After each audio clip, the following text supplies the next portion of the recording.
તો ગત 1 મે ગુજરાત સ્થાપના દિવસે રાજ્યના મુખ્યપ્રધાન દ્વારા લોકાર્પણ ગોધરા નવા આરટીઓનું કરવામાં આવ્યું હતું, પરંતુ આરટીઓ સુધી પહોંચવાનો રસ્તો હજુ પણ ખખડધજ હાલતમાં જોવા મળી રહ્યો છે।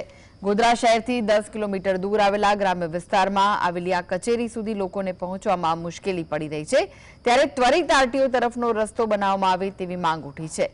જિલ્લા કલેક્ટર સહિત સ્થાનિક ધારાસભ્ય, સાંસદ સભ્ય કચેરીની મુલાકાત કરે તેવી પણ માંગ કરવામાં આવી રહી છે।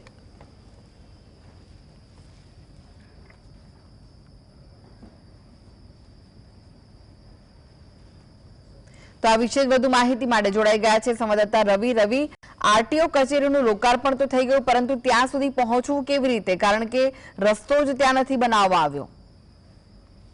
ચોક્કસ જે રીતે પંચમહાલ જિલ્લાની મુખ્ય આરટીઓ કચેરીની જે કચેરી છે તે ગોધરા ટાઉન વિસ્તારમાંથી હાલ જે છે તેને ગ્રામ્ય વિસ્તારમાં લઈ જવામાં આવી છે અને ગ્રામ્ય વિસ્તારમાં કરોડો રૂપિયાના ખર્ચે મોટી કચેરી બનાવી દીધી છે। સીએમ દ્વારા તેનું 1 મેના રોજ લોકાર્પણ થઈ ગયું, પરંતુ ત્રણ જે રસ્તા છે તે સાવ જર્જરિત અને ખખડધજ હાલતમાં છે। જો કોઈ અરજદારને કચેરી સુધી પહોંચવું હોય તો ઘણી તકલીફોનો સામનો કરવો પડી રહ્યો છે।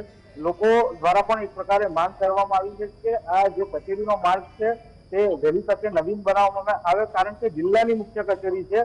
આ કચેરીમાં જે પંચમહાલના જે તાલુકા વિસ્તાર છે, તાલુકામાંથી પણ અરજદારો મોટી સંખ્યામાં આવતા હોય છે, પોતાના લાયસન્સના કામે આવતા હોય છે।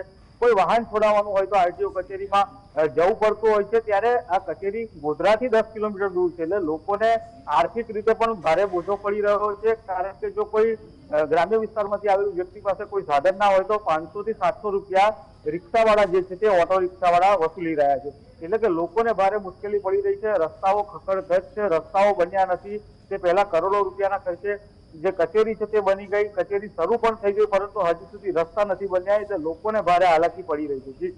જી, 10 કિલોમીટર જેટલી દૂર કચેરી છે, ત્યાં જ લોકોને ત્યાં પહોંચવામાં મુશ્કેલી થઈ રહી છે, સાથે જ રસ્તો પણ નથી। તો ક્યારે રસ્તો બનશે તે વિશેની કોઈ માહિતી મળી છે? તંત્ર દ્વારા શું આને લઈને કોઈ જવાબ આપવામાં આવ્યો છે? ચોક્કસથી જ્યારે આ બાબતે આરટીઓના જે અધિકારીઓ છે તેઓ સાથે અમે વાતચીત કરી હતી, ત્યારે તેઓએ જણાવ્યું હતું કે આ બાબતે અમે પણ રજૂઆત કરી છે અને એપ્રોચ જે રોડ છે તે બનાવવાની વાત તંત્ર કરી રહ્યું છે, પરંતુ જે રીતે આરટીઓ કચેરી અહીંયાથી જે જૂની કચેરી હતી ત્યાંથી ખસેડીને નવી કચેરી ખાતે શરૂ કરી દેવામાં આવી, પરંતુ હાલ તો જે રીતે લોકોને ભારે તકલીફ પડી રહી છે, અરજદારોને ભારે તકલીફ પડી રહી છે, પણ હજુ રસ્તાના કોઈ ઠેકાણા નથી। ક્યારે બનશે તેના પર સૌથી મોટો સવાલ છે, પરંતુ હજુ સુધી રસ્તો ના બનતા લોકોને ભારે હાલાકી પડી રહી છે। રવિ, હવે તો વરસાદની સિઝન પણ નજીક છે અને જો એ વિસ્તારમાં જો પાણી ભરાઈ ગયું તો લોકો પછી કેવી રીતે પહોંચશે ત્યાં સુધી, જો કોઈ કામ હશે તો?